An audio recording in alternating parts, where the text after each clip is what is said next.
इस वीडियो में आपको 5 ऐसी ग़िज़ाओं के बारे में बताऊंगा जो कि खामोशी से आहिस्ता आहिस्ता आपके जिगर को ख़त्म कर रही हैं, और साथ ही साथ ये भी बताऊंगा कि इनसे आपको बचना कैसे है। इसलिए वीडियो बहुत इंपॉर्टेंट है, इसे आखिर तक देखिए।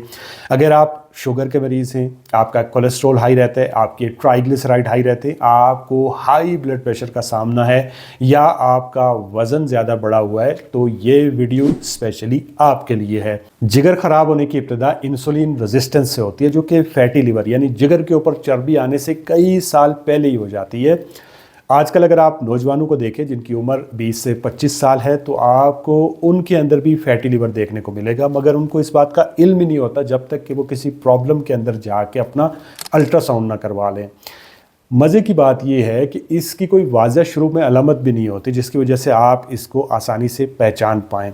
और ये जो बीमारी होती है, ये हमारी अक्सर जो रोज़मर्रा की खुराक होती है उसकी वजह से हमें हो रही होती है। आजकल इसको metabolic dysfunction associated liver disease कहा जाता है। पहले इसको non alcoholic fatty liver disease कहा जाता है, यानी एक ऐसी हालत या ऐसी बीमारी जो कि शराब पीने के अलावा किसी और चीज़ से हो रही हो। अब शराब के अलावा ये और चीज़ क्या हो सकती है जिससे आपको फैटी लिवर होता है?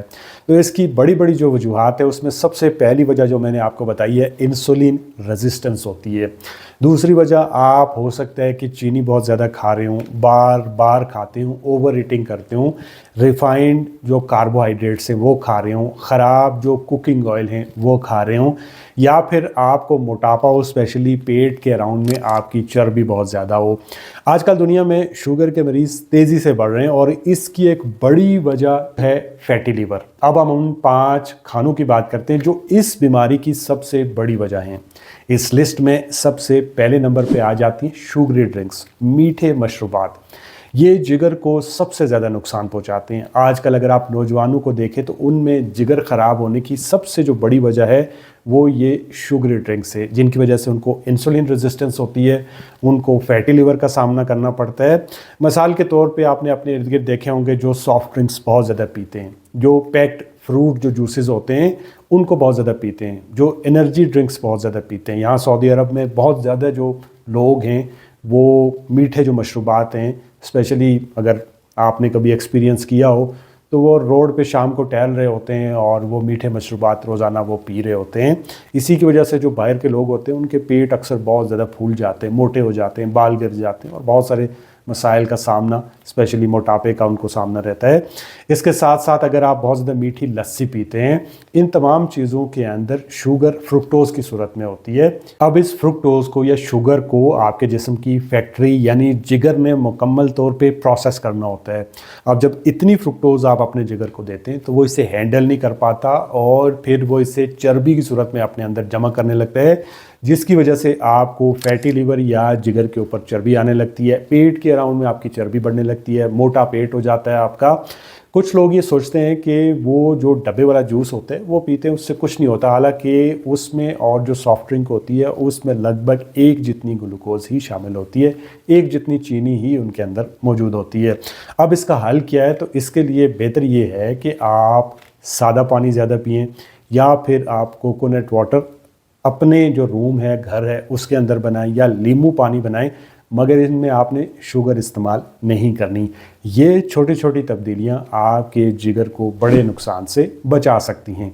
इस लिस्ट में दूसरे नंबर पे आ जाती हैं डीप फ्राइड फूड्स, यानी जो चीज़ें गहरी तेल के अंदर तली हुई होती हैं। जैसे आप समोसे खाते हैं, जैसे आप पकोड़े खाते हैं, जैसे आप कचौरियाँ लेके खाते हैं, या फिर कुछ लोग पाकिस्तान में सुबह पूरियाँ जो होती हैं तेल के अंदर तली हुई वो खाते हैं। अब ये खाने जायके में बहुत अच्छे हैं और एक दफ़ा खाने में कोई अर्ज़ नहीं है, लेकिन ज़्यादा खाने से ये जिगर को नुकसान पहुंचाते हैं। ज़्यादातर ये जो चीज़ें होती हैं ये रिफ़ाइंड ऑयल के अंदर बनी होती हैं, और अक्सर जो बाहर के रेस्टोरेंट होते हैं या फिर आप जो ठेले वाले से बाहर से लेते हैं, उन्होंने एक ही तेल को बार बार गर्म किया होता है। अब इस तेल को बार बार गर्म करने से इसके अंदर जो जहरीले केमिकल होते हैं वो बनते हैं, ट्रांस फैट्स बढ़ जाते हैं।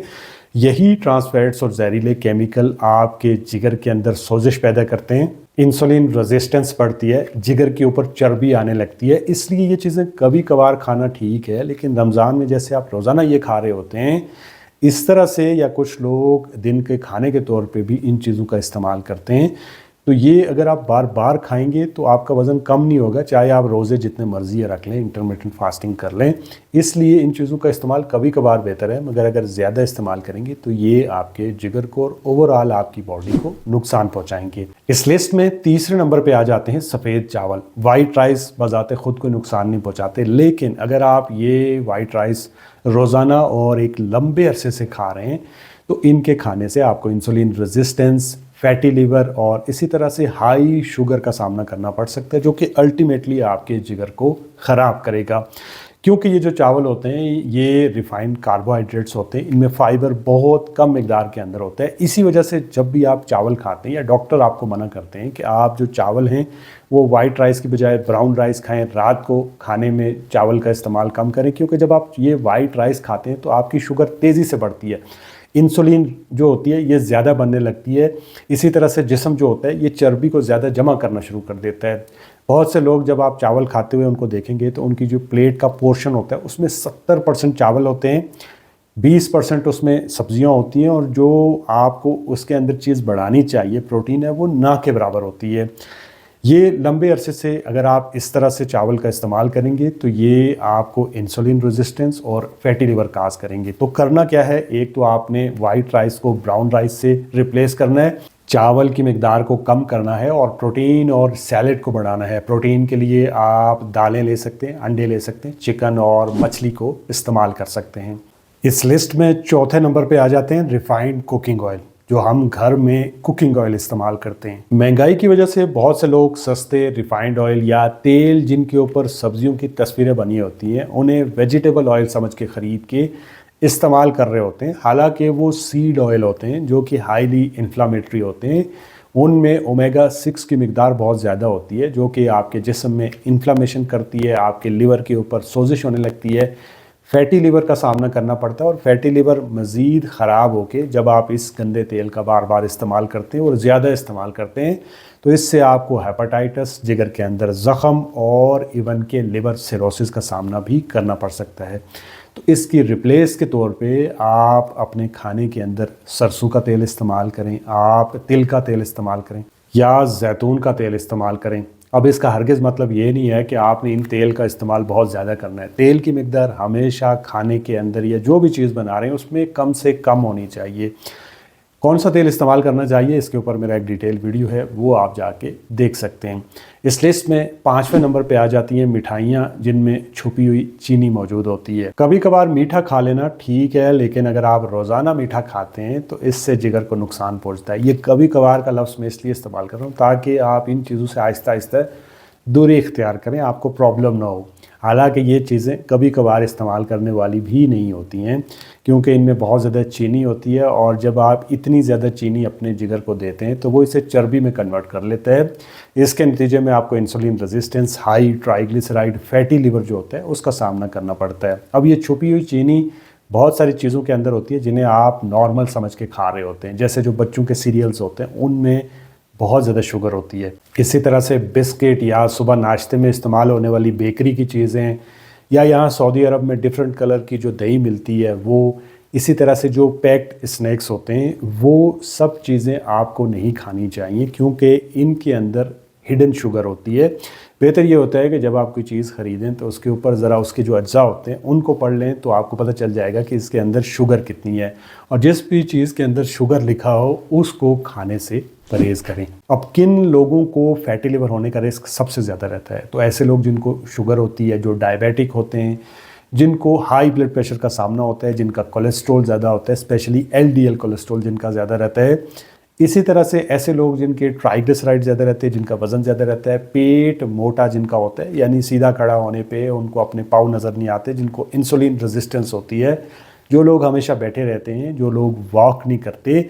अब ये जो फैटी लिवर है ये बीमारी आहिस्ता आहिस्ता बढ़ के जिसको आप नॉर्मल समझते हैं, ये जिगर की सोजिश, जिगर के अंदर ज़ख़्म जिन्हें फाइब्रोसिस कहा जाता है, जिगर का सुकड़ना जिसे लिवर सिरोसिस कहते हैं, यहाँ तक कि आपको लिवर के कैंसर तक लेके जा सकती है। लेकिन गुड न्यूज़ ये है कि फैटी लिवर को आप इजीली रिवर्स कर सकते हैं, और आपका जिगर एक ऐसी चीज़ है जो अपने आप को 100% दोबारा से रीजनरेट कर लेता है अगर आप उसको एक साजगार माहौल प्रोवाइड करते हैं। एग्जाम्पल के तौर पे अगर आप अपना 2 से 5 किलो भी वज़न कम कर लेते हैं तो आपके जिगर के ऊपर चर्बी जो है वो कम होना शुरू हो जाती है। इसके साथ साथ आपने चीनी और चीनी से बनी हुई चीज़ों को बंद कर देना है, प्रोटीन और फाइबर को बढ़ाना है और अपनी स्ट्रेस और नींद को बेहतर करने के लिए रोज़ाना कम से कम 30 मिनट की वॉक करनी है। स्पेशली अगर आप शुगर के मरीज़ हैं, आपका हाई ब्लड प्रेशर रहता है, तो रात के खाने के बाद आपने वॉक ज़रूर करनी है। और इसके साथ साथ आपने घबराना नहीं है, क्योंकि हमारा जिगर एक ऐसा ऑर्गन है जो अपने आप को मुकम्मल ठीक करने की सलाहियत रखता है। बस आपने इसको इन गलत खानों से बचाना है। अगर आपने सालों पहले ये जानना है कि आपका जिगर ख़राब हो सकता है या आप मुकम्मल सेहतमंद हैं, तो उसके लिए आप इंसुलिन रेजिस्टेंस का टेस्ट करवा सकते हैं। इंसुलिन रेजिस्टेंस वाला टेस्ट आपको सालों पहले ही बता देगा कि आप फैटी लिवर की तरफ जा रहे हैं या आप मुकम्मल ठीक हैं। इस इंसुलिन रेजिस्टेंस को जानने के लिए मैंने एक डिटेल वीडियो चंद दिन पहले डाला था, उसको आप यहाँ पे देख सकते हैं। और अगर आपको ये वीडियो अच्छी लगी तो लाइक, कमेंट, शेयर, सब्सक्राइब। मिलते हैं नेक्स्ट वीडियो में। अल्लाह हाफिज़।